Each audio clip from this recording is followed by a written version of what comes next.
Shalom. I want to give all the praise, all the glory, all the honor unto Yahawah, Bahashem, Yahweh Shai, Bahashem, Rakakwadash. Double honors goes out to the elder apostles of Great Millstone for teaching me the truth. Also, I want to acknowledge all the Akyam who are pushing the truth with sincerity throughout the four corners of the earth. And shalom to the elect. All right, this is Shabai from the GMS Denver camp. And I'm going to go in through the Spirit on Ecclesiasticus 7, also known as Sirach in the Apocrypha.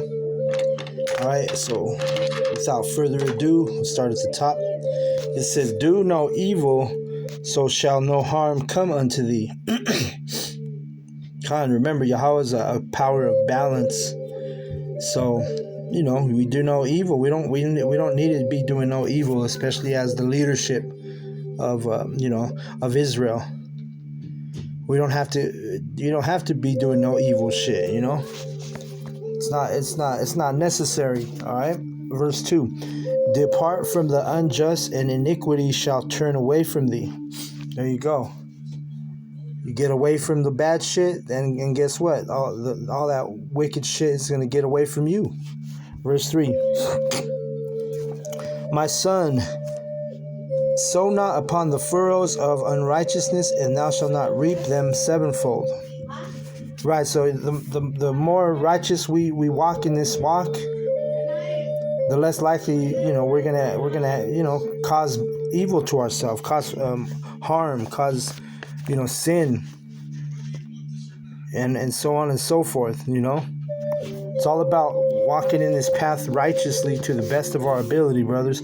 Now I know we're in the flesh, and we gotta understand we're gonna fall sometimes, but guess what? We just gotta keep pushing, and the just man is gonna be is gonna. Let me get that first real quick.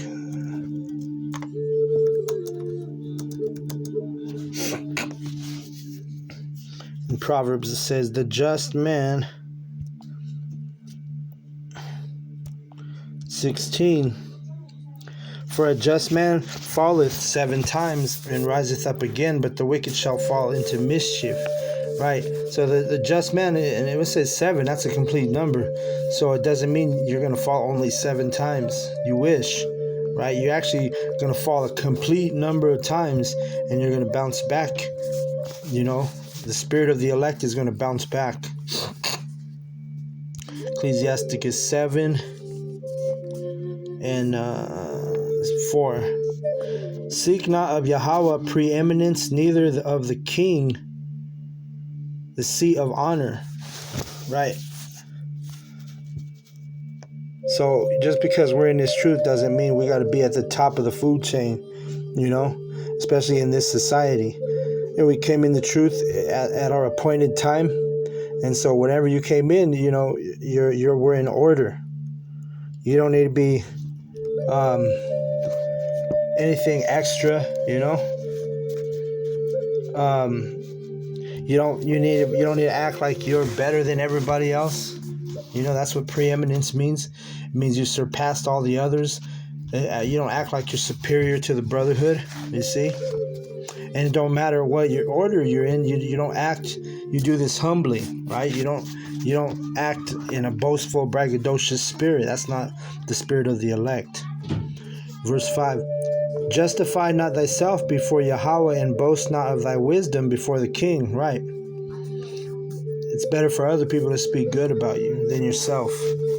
Verse 6, "Seek not to be judged, being not able to take away iniquity, lest at any time thou fear the person of the mighty, and lay a stumbling block in the way of thy uprightness."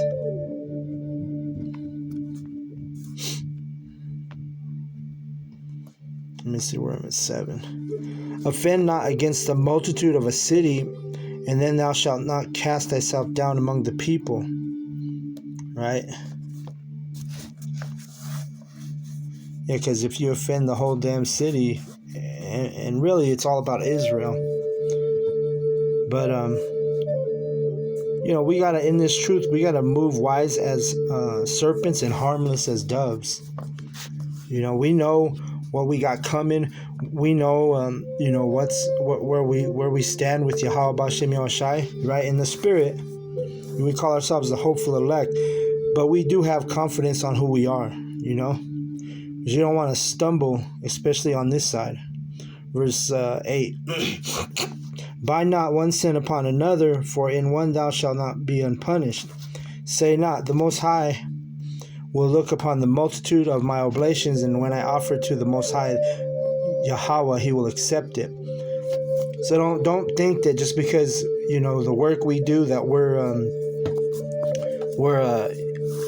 invincible, right? Because until we go up in that chariot, we don't know if we're the elect, right? But again, we're confident that we are the elect. That's why we call ourselves the hopeful elect. But that's what it's talking about. Your oblations, just because you out there speaking in the camps, speaking on the lessons, it don't mean that you're a shoe in or a lock to be to receive salvation. It doesn't mean you're not the elect, but you don't want to get in that what's that word, that spirit of when you think you know it all and you think you think you have it all down pat.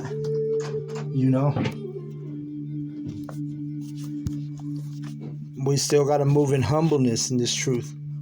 Verse 9. Verse 10. Be not faint-hearted when thou makest thy prayer, and neglect not to give alms. All right. Yeah. So when you send up your prayers, send them up with confidence. Don't send them up doubting that your prayers are going to be answered, or doubting that Yahawah is going to hear your prayer. If you're of the elect, we're of the elect. Our prayers are going to be heard. All right. Verse 11, laugh no man to scorn in the bitterness of his soul, for there is one which humbleth and exalteth. Yeah, the only one that's going to humble and exalt us is Yahawah B'Shem Yahushai. All right? Devise not a lie against thy brother, neither do the like to thy friend. And that goes without, there's no interpretation needed there. You don't lie on your brothers, the brotherhood. 13. Use not to make any manner of lie, for the custom thereof is not good. Right. We don't need to be lying. Especially when you're teaching. There's no beguile in our mouth if we're of the elect. Use not many words in a multitude of elders, and make not much babbling when thou prayest. There you go. When you're with the elders, just shut the F up. Listen to them. And if they ask you a question, that's when you speak. But you don't want to try to make it seem like you're so wise and trying to impress the elders in that way. Silence will impress an elder in this truth, Verse 15, hate not laborious work, neither husbandry, which the Most High hath ordained. And really the husbandry, is going into this knowledge and this truth. We're married to this ministry. So don't hate the work. Don't hate laboring for Yahawah B'Shem Yahushai. You out there laboring for Esau Edom. So why would you hate doing the laborious work for Yahawah B'Shem Yahushai? Right? Don't because you got a camp. Don't go, oh shit, I got camp today, or I got to do my lesson. No, man, that's not the spirit of the elect. Number not thyself among the multitude of sinners, but remember that wrath will not tarry long. Right? So just because everybody else is doing it, don't mean you got to do it. All right? Because don't worry, that sin is going to catch up to those people. Verse 17, humble thy soul greatly, for the vengeance of the ungodly is fire and worms. All right? Yeah, humble yourself before Yahawah B'Shem Yahushai humble you, or you get kicked out the mouth, right? Kicked out the ministry. Because if the spirit's off you, and you take your hand off the plow, or you get dismissed from the camp. And guess what? That's a serious bad thing for it's going to torment your soul. It's going to torment your spirit. And eventually, if you're not of the elect, guess what? Fire, nuclear fire, worms, meaning death. 18. Change not a friend for any good, by no means, neither a faithful brother for the gold of Ophir. Right, the brotherhood is more valuable than fucking gold and silver, jewels. The brotherhood is more value because why? You can get wisdom from a brother. And we know that wisdom far outweighs the value of silver and gold. Forgo not a wise and good woman, for her grace is above gold. All right, same thing for a good woman. Now, good luck in Babylon to find a good woman, right? And really, the good woman is talking about this truth. It's talking about the Sophia. It's not talking about really a regular woman, because especially here in Babylon, you get all these women with their mind is all fucked up. Their mindset is all fucked up. The way they believe and the way they think is contrary to the ways of Yahawah B'Shem Yahushai. So really, this is talking about Sophia, that truth, that wisdom. Verse 20, whereas thy servant worketh truly, entreat him not evil, nor the hireling that bestoweth himself wholly for thee. Right. So if you have a servant under you, treat them good. Let thy soul love a good servant and defraud him not of liberty. Right. And that's where Esau, he's a violator of this. Because you got a lot of these Edomites, they fuck you over as the Israelites, So that's one of their many offenses. 22. Hast thou cattle, have an eye to them, and if they be for thy profit, keep them with thee. There you go. Hast thou children, instruct them, and bow down their neck from their youth. Right, teach them from their youth. You instruct your children. You don't, let your children walk all over you.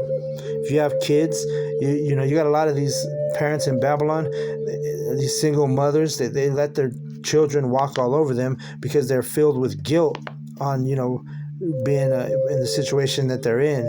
A woman, she may have cheated on her husband, or a man, he may have left his family, behind.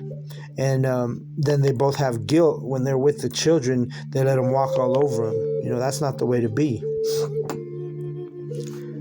There's always order in the household of Yahawah B'Shem Yahushai. And if you have kids, they have to understand that you're above them. Hast thou daughters, have a care of their body, and show not thyself cheerful toward them. Right? If your daughter might make you happy, proud, and cheerful, but you don't need to show that to her, because the daughters are tricky, to say the least. And by nature, a woman, a daughter, has a lot of wickedness in her.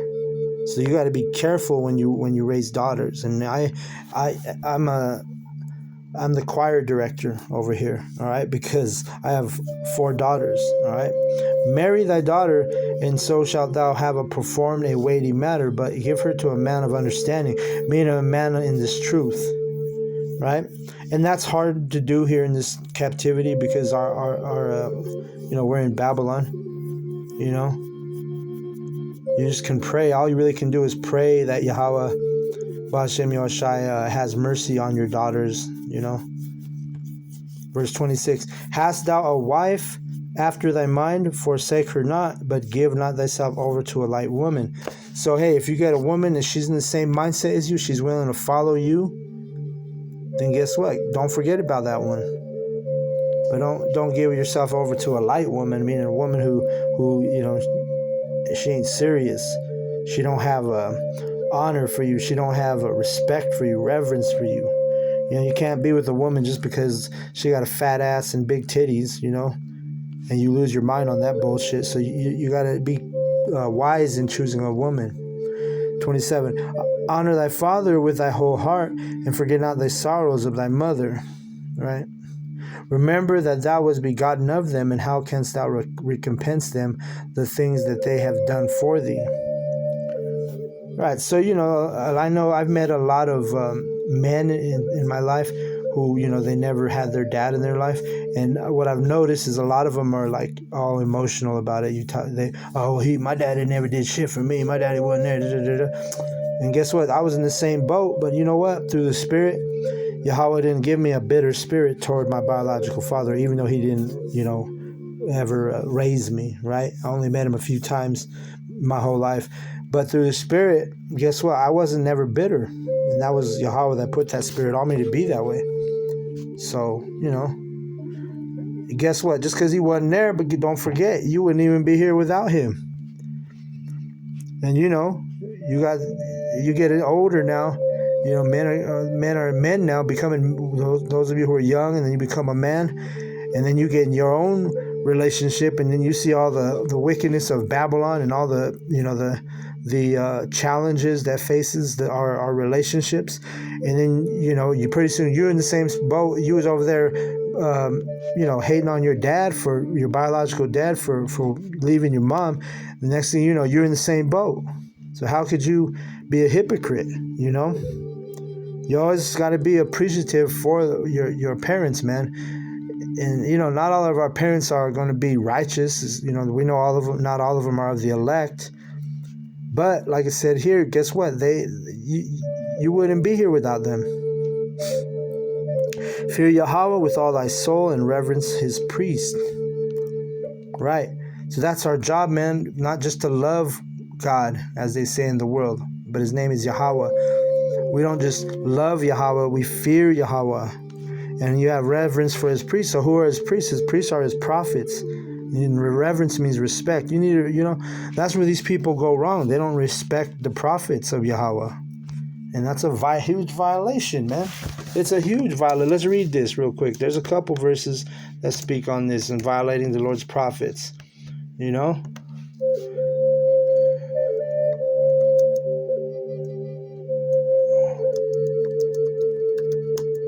Let's see.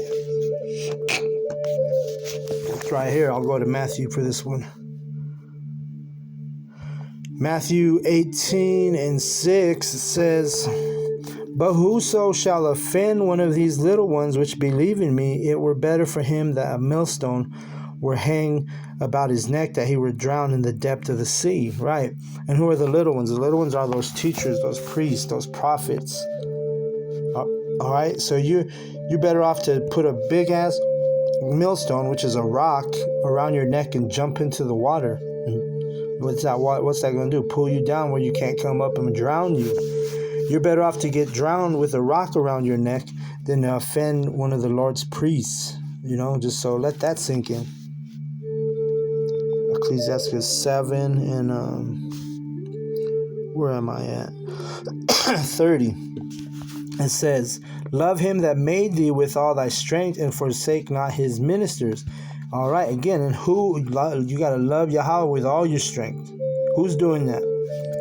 It's the prophets of the Lord who are doing that. And that's why he says, forsake not his ministry. I mean, don't forget about his prophets. Don't forget about his teachers. Don't forget about his priests. Don't forget about the mouth of Yahawah, which are his prophets. We're a big deal, man. If we're those men, we are a big fucking deal. And don't sell yourself short and think that we're not that big of a deal. We are a big deal. It says, like Orson Welles, we always hear Apostle Tahar and Gabar say it. They say, hey, the prophet is God's man. That's his man. Us being the prophets, hey, we're the men of the Lord. Kahala Yahawah Bahashim Yahushai. Fear Yahawah and honor the priest, and give him his portion as it is commanded thee, the first fruits and the trespass offering and the gift of the shoulders and the sacrifice of sanctification and the first fruits of the holy things. Right, and basically that's going back into the Levitical priesthood, because it says give him his portion, because at the time, in like you would go back to like Genesis, when the Levites, the Old Testament, when the Levites were the priests, you basically, they didn't have land, so it was up to the other tribes to compensate the Levites who were the priests for all the things, because they didn't have they dwelt among all the other. Well, I don't want to misquote it, but the other tribes had to pitch in and take care of the priests. If I make the easiest way to make you understand. Verse 32, and stretch thine hand unto the poor, that thy blessing may be perfected. And really, us stretching our hand is doing these lessons, going on the street corners. The poor is the Israelites, because remember, they're poor in spirit. They don't understand the truth. They don't understand the knowledge in these last days. It's our job to teach them, to show them their transgressions, right? To teach them the laws, to teach them the statutes, to introduce them to Yahawah B'Shem Yahushai. You feel me? Isaiah 58:1, cry aloud, spare not, lift up the voice like a trumpet, and show my people their transgression, in the house of Jacob their sins. So you got to go out. This is how you feed the poor. You showing them their sins, so this way they can correct it. If they're the elect, they're going to correct themselves. They're going to repent. You see, Ecclesiastes 7:31, or 33. A gift hath grace in the sight of every man living, and for the dead detain it not. Fail not to be with them that weep and mourn, and with them that mourn. Okay, that's a beautiful verse. Okay, so who's doing the weeping in the morning? It's the brothers. It's the prophets. We're in the midst of the abomination. So it's put us in a state of mourning, state of weeping, crying out loud. Right? Ezekiel. Oops, that's Exodus. Ezekiel 9:4, it says, and Yahawah said unto them, go through the midst of the city, through the midst of Jerusalem, and set a mark upon the foreheads of the men that sigh and that cry for all the abominations that be done in the midst thereof. So that's the men who is crying and sighing and mourning, right? We're mourning, man, because we see the state of our people, just like the Maccabees, man. When they got around the Israelites, it was a sad sight to see, man. They saw basically their people being destroyed, indoctrinated, devoured by the heathen, And that's something that should make you upset, should make you sorrowful, Ecclesiastes 7, and I'm at 35. It says, be not slow to visit the sick, for that shall make thee to be beloved. Whatsoever thou takest in hand, remember the end, and thou shalt never do amiss. Right? So listen, I've done this, and it's not just talking about what the example I'm going to give, but there's been times when you may have a family member or somebody dying, right, in the hospital. You go to visit them. There are family members that are healthy or that are whatever. They see you showing that compassion and empathy, and if it's sincere and genuine, hey, they're going to love you for that. But guess what? This is talking about, we're visiting the sick. Who's the sick? Our people are sick. They're sick in the head. They're sick. They're considered unhealthy because they're not in the truth. What is it? Is it Isaiah or Jeremiah? Jeremiah 1:3, or Isaiah maybe. Let me see. Oh, it's Jeremiah.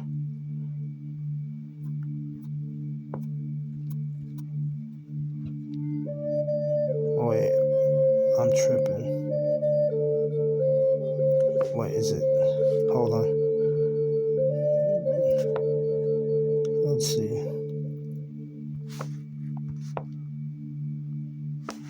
Oh, I think it is Isaiah. Isaiah 1:3. Oh no, it's 5. Isaiah 1:5. Why should ye be stricken any more? Ye will revolt more and more. The whole head is sick, and the whole heart faint. Meaning the whole head, meaning the leadership of our people. Until now, because we're in the last days where the Lord has, Yahawah B'Shem Yahushua has given the head, which are the leaders, the prophets, the 144,000, has given us, the understanding and the sound doctrine. But there's a time when the whole head was sick, meaning the leadership, the prophets were going off, But when the whole head is sick, meaning that when the leadership's sick, what makes you think the followers are going to be, or the people under the leadership? They're going to be sick.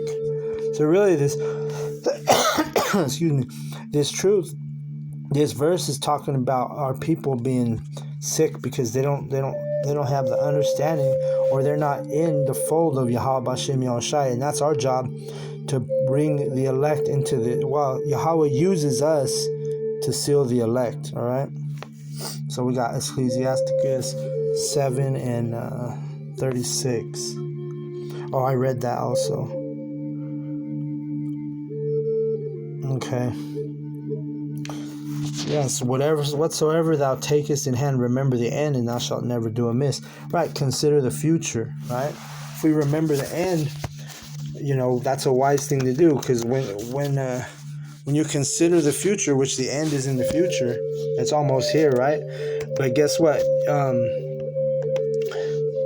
What is it? Proverbs 20, is it 26, 24? 24 and 10, maybe? No, let me see. Shit, it's like, yeah.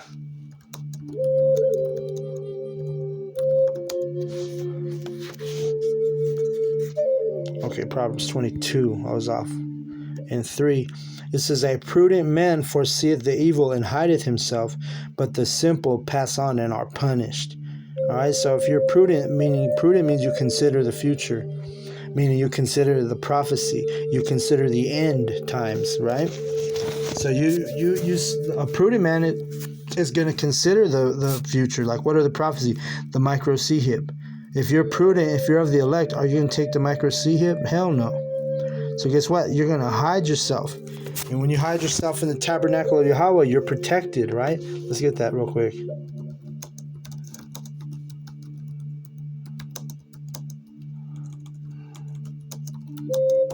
Let me see what verse that is. In Psalm somewhere. Yep, Psalm 27. Psalm 27 and 5. It says, for in the time of trouble he shall hide me in his pavilion, in the secret of his tabernacle he shall hide me, he shall set me upon a rock. And that goes for the elect. That goes for the starting out first and foremost with his prophets, his teachers. The elect is going to be hidden, in that tabernacle is the church. Right? And who's the church? The men are the church. It tells you that in Revelation 21 and 3.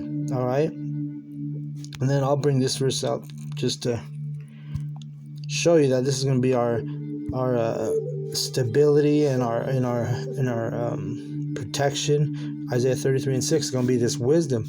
And wisdom and knowledge shall be the stability of thy times, and the strength of salvation. The fear of Yahawah is his treasure. All right, and that's what it is. This is what's going to happen in these last days, in these troubled times that we're about to enter into. We need to endure, but what's going to help us endure is the wisdom that we have, the knowledge that we have. That's going to be our stability. All these other people around us that haven't invested into Yahawah B'Shem Yahushai, or they haven't repented, if you're an Israelite, guess what? They ain't going to have no stability. They're going to be losing their minds. You're going to have suicides. You're going to have, homicides, murder. There's going to be lots of craziness going on because of the lack of stability of these people, because they haven't been investing in this knowledge. There's those 10 virgins. There's the 5 wise that gathered the oil. Then there's the 5 foolish virgins that didn't gather the oil, right? And then when the time came, they needed the oil. They were asking the wise virgins for the oil, and the wise virgins was like, nah, you should have been gathering your oil when the time was during your grace period, right? Right now, this is a grace period because you have time to repent. You have time to study. You have time to learn about Yahawah B'Shem Yahushai.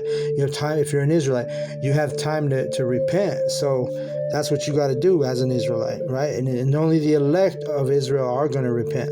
So, and you're going to get that wisdom that's going to keep you stable in these